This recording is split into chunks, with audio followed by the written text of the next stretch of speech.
Entonces la partícula, en lugar de estar colocada en el centro del acelerador y ser acelerada por el continuo cambio de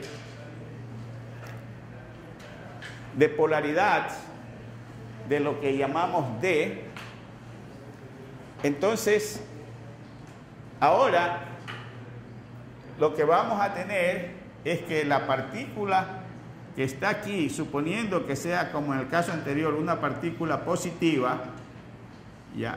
Y si esto en un momento es negativo, ¿qué va a suceder con esta partícula? Va a ser atraída, pero si cambia a positivo, va a ser expulsada. Entonces, esto puede ser positivo, negativo, ¿ya? En un momento determinado, pero luego cambia la polaridad. Entonces nosotros vemos que esto podría, digamos, si estas tienen el mismo signo negativo, las otras tendrán signo positivo y se van alternando, de tal manera que el blanco que está acá ya recibe la partícula muy acelerada. El primer acelerador que decimos que es el ciclotrón medía 80 centímetros las D, pero ahora hay aceleradores que son lineales y que tienen una longitud de el que se está empleando actualmente, que está en la frontera de Francia con Suiza, tiene 27 kilómetros de longitud y se está construyendo uno más grande de 50 kilómetros de longitud. Ya, ¿y todo para qué? Para ver partículas o para encontrar partículas que duran poquísimo tiempo y tienen un tamaño muy pequeñito. Ya, entonces vamos a ver ahora ya los aceleradores así circulares, no hay, lo que se han construido son estos. Sí tenemos ahí los aceleradores.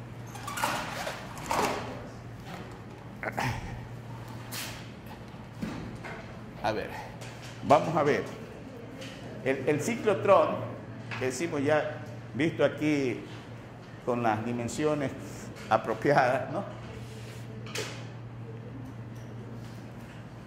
Es, como ustedes ven, aquí están las 2D, la partícula entra aquí al centro y miren ustedes la espiral que va formando hasta que la partícula sale acá a gran velocidad, que fue lo que esquematizamos anteriormente. Y no está bien definido el campo eléctrico, pero ustedes ven que hay unas fuerzas, ¿no? Unos vectores que indican que son fuerzas, porque aquí hay un campo eléctrico y un campo magnético. Y la trayectoria de una partícula cargada eléctricamente en un campo magnético es una trayectoria circular. Bueno, este primer ciclotrón fue desarrollado y después se pusieron otros parecidos, pero que se llamaban Bebatrón y otro el ciclotrón. Cada vez se fueron mejorando, pero después ya se construyeron los lineales. A ver el otro. Ya, aquí se ve un poco mejor. Aquí la fuente de partícula que entra. Aquí es que nosotros dijimos que está el campo eléctrico que ioniza. Ya la partícula ionizada es la que está aquí y acelera la partícula. Y ustedes ven que hay un campo magnético y también un campo eléctrico, y todo esto está metido en el vacío. Y aquí llega la partícula que va a impactar en el blanco. Ya. Aquí ya tenemos un acelerador lineal. Este no es muy grande. Este tiene apenas 5 o 6 kilómetros de longitud.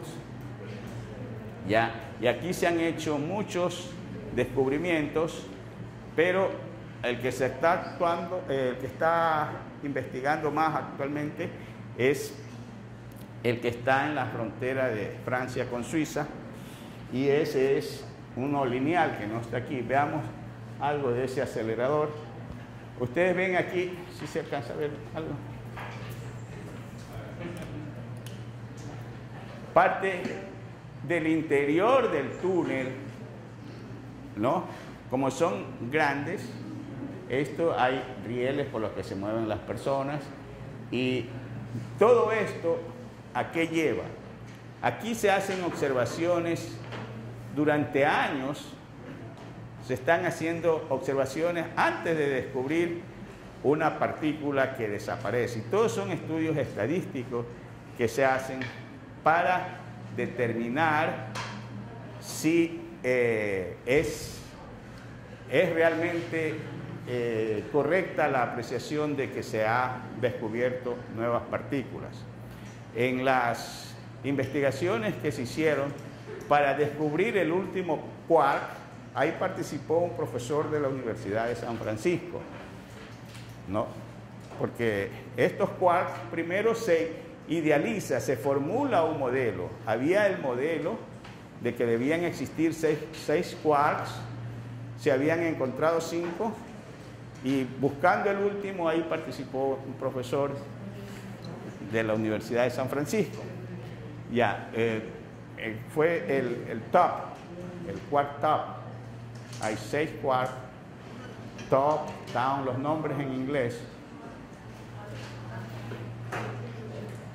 Top quiere decir en la parte de arriba, down en la parte de abajo. Ya, Chan, up, strange. Sí, strange quiere decir extraño, y Chan quiere decir que era simpático para los investigadores, ¿no? Bueno, después los vamos a ver acá. Vamos a ver otra figura. La otra. Ya, esta es una visión, y les voy a recomendar que vean. Vamos a ver si traemos un video, pero también está en internet, por el descubrimiento del bosón Higgs, ¿no? Ya, entonces esto es una visión ya del acelerador donde se estuvo investigando este bosón de Higgs, que se le llama la partícula de Dios, y otros le dicen la partícula maldita, ¿no? O sea, de los grandes extremos. ¿Por qué es eso? ¿Por qué se ha buscado durante tanto tiempo, desde los años 60, esa partícula? Porque se cree que es la que realmente la formación de la materia. En realidad, se dice que es una partícula o una energía. Ya, entonces, veamos, después explicamos un poco más esto. Aquí se está trabajando dentro de este acelerador que vimos anteriormente, ya que vean la magnitud de los equipos, y han trabajado como 8.000 científicos ahora último en este acelerador. Ojalá que algún día tengamos alguno de ustedes trabajando por allá. Bueno, a ver, veamos la otra. Bueno, esto es... a ver, si puedes tú leer ahí. Lee esta parte, tú sí. Para un poco más en detalle ver lo que se está tratando. Lee. Aceleradores de mayor energía. Existen varios proyectos para superar las energías que alcanzan los nuevos aceleradores. Estos aceleradores se emplean y sirvan para confirmar teorías como la teoría de la gran unificación, e incluso para la creación de agujeros negros. ¿Sí han oído hablar de los agujeros negros? Sí, ¿verdad? Ya, bueno, eso sirve para, mejor dicho, hay un proyecto para determinar. Ya, sí. Para 2015 a 2020 se espera que se construya el colisionador lineal internacional, un enorme línea de 40 kilómetros de longitud, inicialmente de 500 gigaelectronvoltios.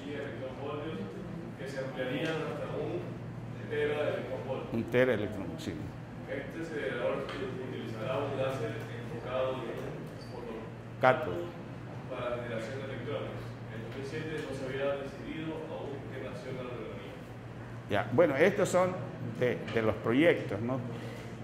Y ya se ha avanzado, pero ¿qué pasa? Que cuando se llega a una meta, lo que se dice es, estamos al inicio de una nueva etapa. O sea, así es la investigación, se alcanza una meta y de allí se da cuenta el científico que no sabe nada, necesita saber más. Y entonces por eso se hacen nuevos proyectos para esto. Ya, estas las partículas elementales que dijimos que las íbamos a mencionar. Ya, entonces aquí estamos con los leptones y aquí están los respectivos símbolos, ¿no? Y la masa nuclear, fíjense que aquí no se dice la masa en gramos, sino se da una relación con fines comparativos de cuántas veces es más pequeña la masa del electrón que la masa del protón. Es 1836 veces más pequeña, ¿ya? Se la toma como 1800, ¿no? Y la carga -1. El muón, el tauón, los neutrinos, ¿no? Y cada leptón, que son estos tres, tiene un neutrino electrónico, muónico, tauónico, y acá tenemos los quarks, ¿no? Y los quarks, los que estábamos mencionando anteriormente, están, ya, ahí están, ya, up, y se lo representa por la U, down, D, fíjense, son los opuestos, ¿no? Cha, strange, top y bottom. Esto quiere decir la cima y este quiere decir el fondo. Este es arriba y este es abajo. Esto es simpático y esto es extraño. Son opuestos, ¿no? Ahora, fíjense que la masa es indeterminada. Es decir, no se ha podido separar estos quarks de lo que se llama la bolsa de confinación. Es decir, se postula que están confinados, que no pueden salir de una especie de bolsa, dicen bolsa de confinación, ya donde están agrupados los quarks y tienen estas cargas. Pueden ser de más 2/3, de menos 1/3 y de más 2/3. Ya, de tal manera que si nosotros tenemos el protón, que está formado por 3 quarks, ¿cuáles serían? El protón, U, por ejemplo, si tenemos U de D, ya, y esta carga es de 2/3, por ejemplo. El otro es la D menos 1/3. No, UD creo que es. UD más 2/3 y menos 1/3. ¿Cuánto sería? Serían 4/3 menos 1/3. Sería 1. O sea que un protón estaría formado por 2 quarks U y un quark D. O sea, 2 up y un down. Entonces, ahí tendríamos que la carga viene a ser igual a 1 por esta formación, ¿no? Entonces, ustedes ven que lo que nosotros pensábamos que era una partícula elemental, ya el protón no es una partícula elemental. Las partículas elementales son las que dan lugar a formación de otras partículas más complejas. En este caso, el protón que está formado por 3 quarks. ¿Sí está claro hasta allí?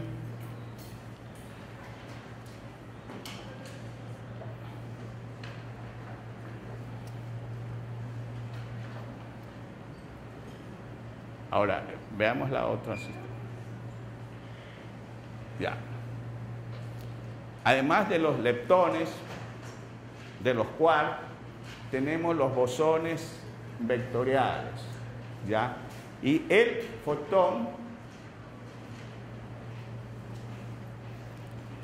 tenemos la partícula W positiva, W negativa, y esta no es ZO sino Z0, o sea que es Z0, así se la denomina.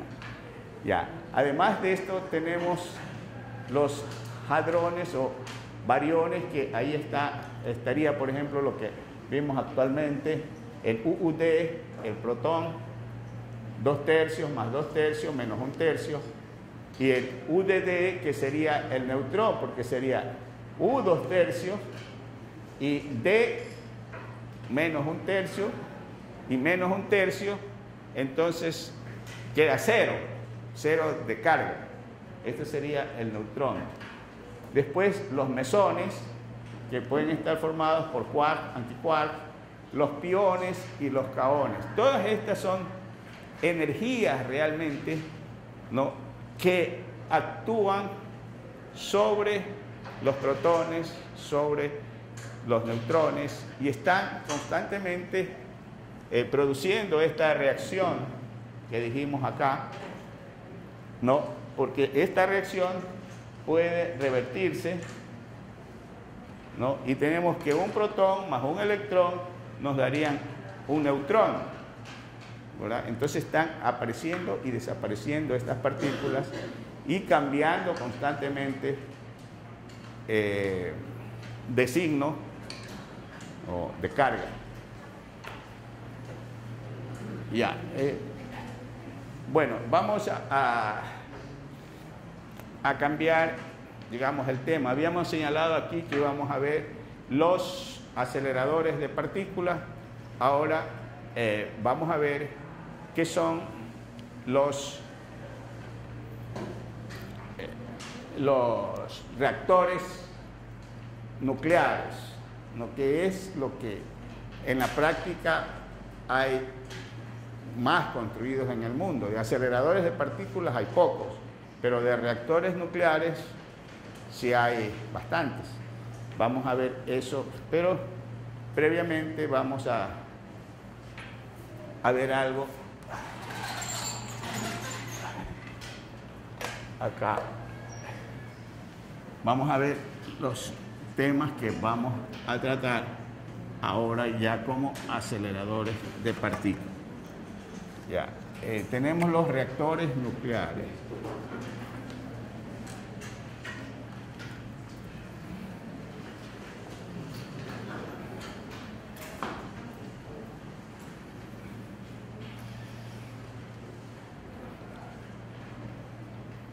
A ver, un reactor nuclear, como su nombre lo indica, es un dispositivo donde se van a efectuar reacciones nucleares. Ya. Las reacciones nucleares pueden ser de diferentes tipos, y para ver qué es lo que sucede en un reactor y por qué se lo construye de esa forma, veamos qué es los conceptos de masa crítica. Por ejemplo, si nosotros tenemos una reacción donde está interviniendo el uranio, y el uranio, siempre que sea uranio, va a tener este número, ya, y digamos que es el uranio 235, ya. Si el uranio 235 es impactado por un neutrón, ya vimos que los neutrones son las partículas que pueden llegar con más facilidad al núcleo del átomo porque no tienen carga. Entonces, aquí se formaría el uranio 236-92, y este uranio es ya más inestable y se va a dividir el núcleo en, si tienen ahí su tabla periódica, vamos a ver cuál es el número y la masa del criptón. Criptón y bario, 36, el otro me parece que es 56. Vamos a poner 36 y 56. ¿Sí? ¿Sí está bien? Ya. Ahora, ¿ya vieron? Confirmen porque yo me puedo equivocar. Ya. Vean la masa, porque manejen las tablas porque van a seguir trabajando con esto. Vean la masa del criptón, la que está allí. ¿Cuánto? 80, 84. Aquí vamos a poner números enteros. ¿Ya? Ahora, la del bario no necesito verla porque si ya fijo esta, la suma de la masa del bario con la del criptón y con la de los 3 neutrones me tiene que dar ¿cuánto? 200, me tiene que dar 236. ¿Cuál sería entonces la masa del bario? Ya no es la que está ahí en la tabla, es la que correspondería a esta reacción. ¿Cuál sería esa?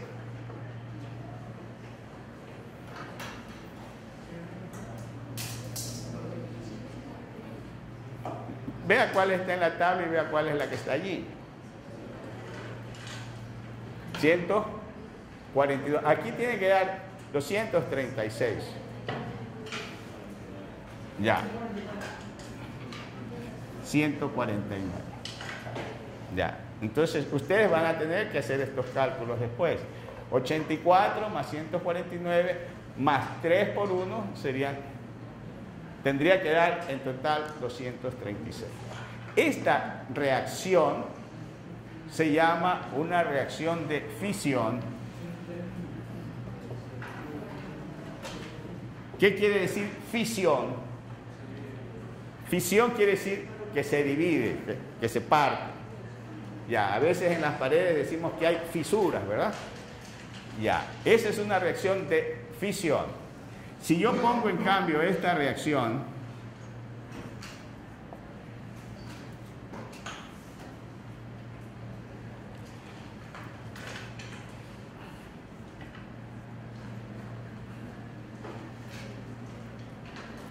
ya, ¿qué he hecho aquí? Fusión es unión, ¿sí? He unido dos núcleos, en este caso serían 2 deuterios, ¿verdad? Y he formado un núcleo de helio. En esta reacción de fisión y en esta reacción de acá, que se llama fusión, que es una reacción de fusión, siempre hay un desprendimiento de energía. Fisión, fisión. O sea, aquí le vamos a poner más energía. Tanto en la fisión, o sea, en la división de un núcleo, como en la fusión, hay desprendimiento de energía. Esa energía es la que se llama energía de enlace, que la vamos a ver inmediatamente. Ya, entonces, esta reacción de aquí se efectúa en un reactor nuclear. Bueno, no solamente esta, muchas otras reacciones parecidas a esta. Reacciones de fisión se efectúan en los reactores nucleares. En cambio, esta reacción se la está intentando hacer aquí en la Tierra, porque esta reacción es la que ocurre en el Sol. Y de esta reacción es la que proviene toda la energía que nos llega del Sol. De la conversión del hidrógeno en helio. Ya. Lógicamente que, así como en el reactor no se verifica solamente esta reacción, que es una reacción de ejemplo, en el Sol tampoco es que se verifica solamente esta reacción, porque en el Sol hay hidrógeno, pero hay los isótopos del hidrógeno. Por ejemplo, si yo tengo, en lugar de deuterio, tengo tritio y reacciona con protio, entonces tendremos otra vez helio 4,2 más energía.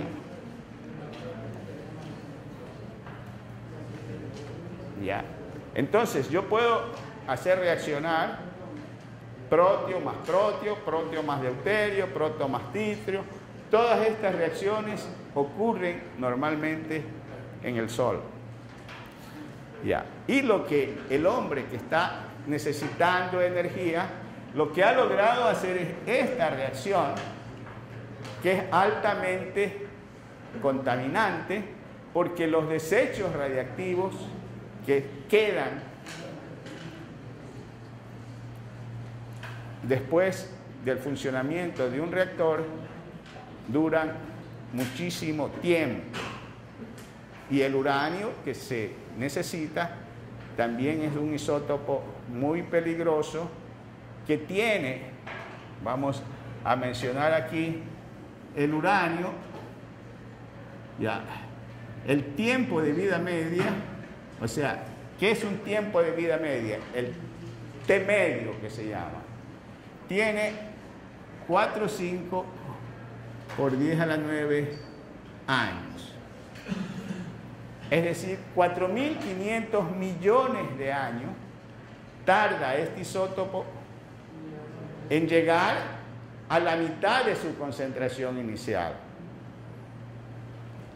¿Qué quiere decir tiempo de vida media? El tiempo que tarda el isótopo en llegar a la mitad de su valor inicial.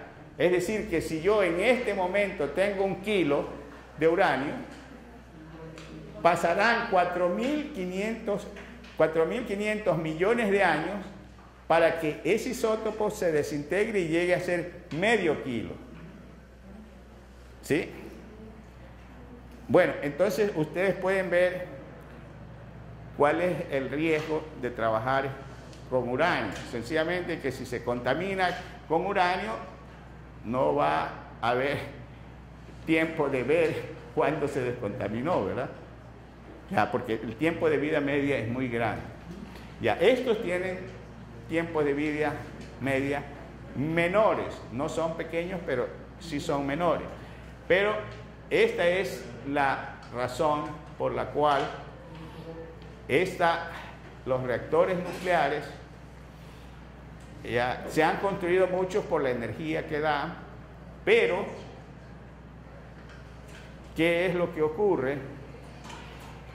Que así como se han construido muchos, hay muchos que ya no se usan y no se sabe qué hacer con esos reactores, porque algunos están encerrados, están en sitios donde no se puede entrar, y se han hecho cálculos de algunos reactores, especialmente de un programa que hubo en España, en que se vio que todo el dinero que se recaudó por la venta de energía del reactor no alcanza para deshacerse del reactor, ahora que ya no funciona. Ya, eso es lo que ha impedido. Ahora, lógicamente que ahora hay más tecnología para construir reactores que pueden ser más rentables. En el caso de Japón hay algunos reactores nucleares, pero también el riesgo de un accidente es bastante grande. Ya, entonces, estos reactores, ya, primero vamos a hablar de este, que es el reactor de fusión. Ya. Para ver la energía que produce un reactor, Ya, como son reacciones nucleares, podemos aplicar la ecuación de Einstein, la masa por el cuadrado de la velocidad de la luz, ¿verdad? Entonces, suponiendo que yo tengo 1 gramo de masa, ya, 1 gramo es 0.001 kilogramos. Eso sería 1 gramo de masa. Ya, y el cuadrado de la velocidad de la luz, 3 por 10 a la 8 al cuadrado. Entonces, el término que nos da aquí, que nos da un valor muy alto, ya es este, que es 9 por 10 a la 16. Ya, y esto de aquí sería, vamos a poner metros, este de aquí, metro cuadrado sobre segundo al cuadrado, ¿verdad? Porque es 3 por 10 a la 8 metros, ¿verdad? Entonces, si ya está al cuadrado, es metro cuadrado sobre segundo al cuadrado. Y entonces, esto nos da 9 por 10 a la 13, ¿qué? Joules. Ya, es una cantidad grande, con 1 gramo de masa. Ya, entonces, las bombas que se hicieron explotar en Nagasaki e Hiroshima tenían poca masa, relativamente poca, pero la energía que se desprende es muy grande, ¿ya? Entonces, en un reactor, lo que se quiere es aprovechar esa energía que se produce ya con las diferencias de masa allí. Vamos a ver, ¿está claro esta parte?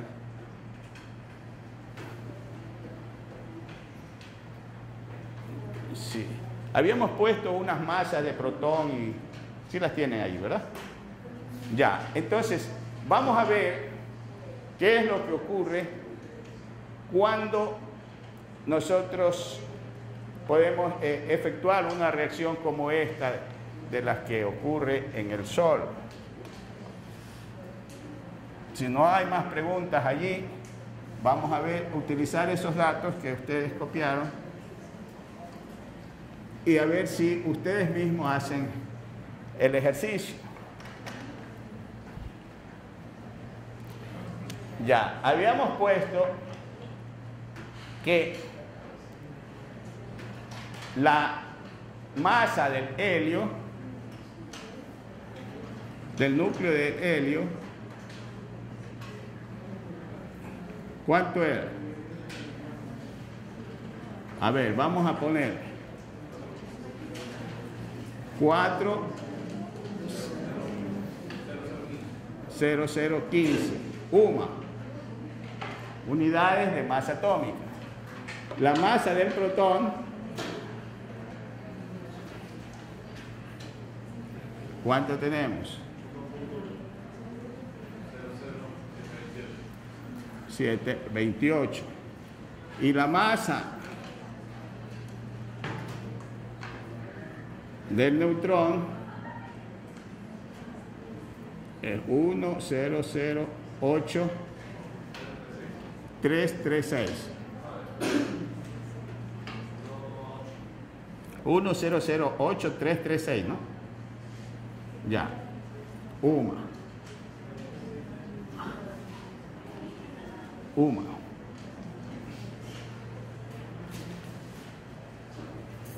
Ya. Cuando nosotros queremos formar el núcleo de helio, el helio es 4,2, ¿verdad?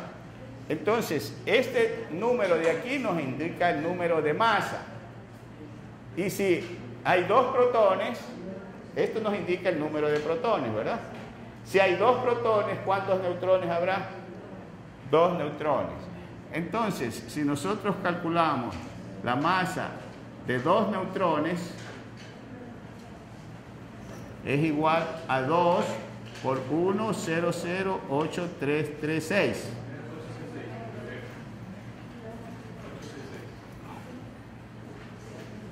866. ¿Por qué me dijiste 66? 866, ya. Entonces, ¿cuánto es eso?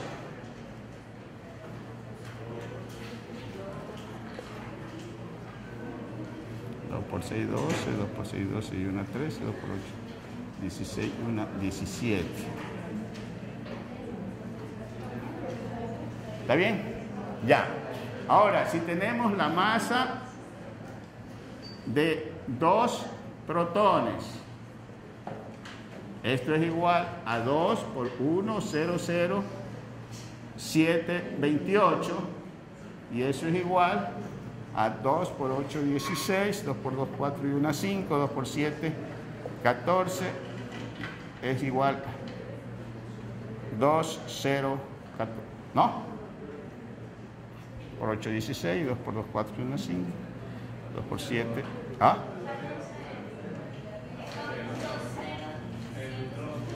Aquí, ya.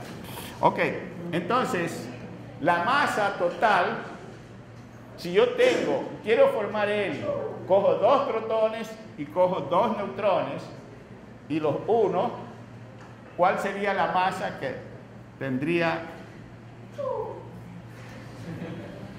el helio?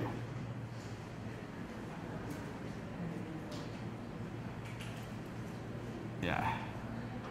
De acuerdo a esto. 4, 0, 31, 8, 8. Ya.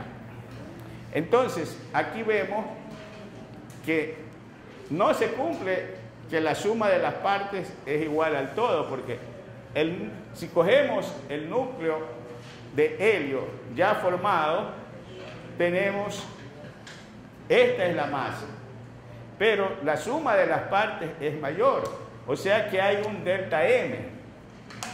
Hay un delta M que es igual a 4, 0, 31, 88 menos 4, 0, 0, 15, UMA, ¿verdad?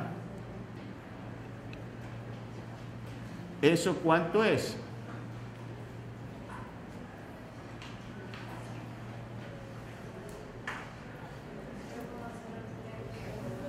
Cero, 30, 38, UMA. A ver, si sabemos que la masa no se crea, la materia no se crea ni se destruye, ¿qué pasó? Se convirtió en energía, ¿verdad? Entonces, si yo quiero calcular el cambio de energía, tengo que ver el delta M, el cambio de masa, por el cuadrado de la velocidad de la luz. ¿Sí? Y si yo quiero hacer un cálculo parecido al que hicimos aquí, como aquí tengo UMA, convierto esas UMAs ¿a qué? A kilogramos. ¿Cómo convierto las UMAs a kilogramos?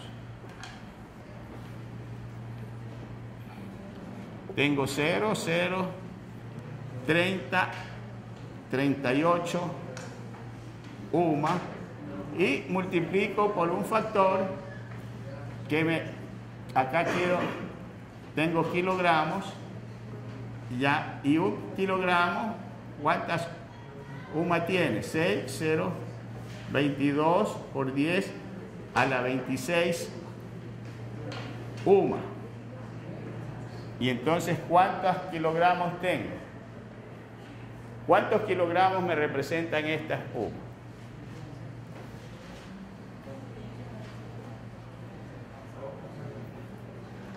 Esto dividido para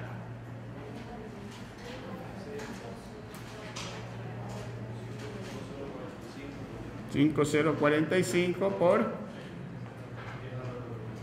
10 a la menos 29. Estos serían kilogramos. Y el cuadrado de la velocidad de la luz es 9 por 10 a la 16, ¿verdad? Y entonces, ahí ¿cuál sería el cambio de energía?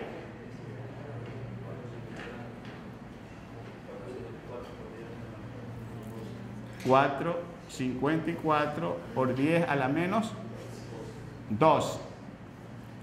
Ya, y esto sería joules, porque este de acá sería metros cuadrados sobre segundo cuadrado, y aquí sería joules. Ya, entonces yo puedo calcular la energía cuando formo un átomo de helio. Y esa energía es la energía de enlace que se libera después cuando yo tengo la conversión de un átomo de helio en energía. ¿Sí? Vamos a ver un poco más de la energía de enlace. ¿Está claro? Ya.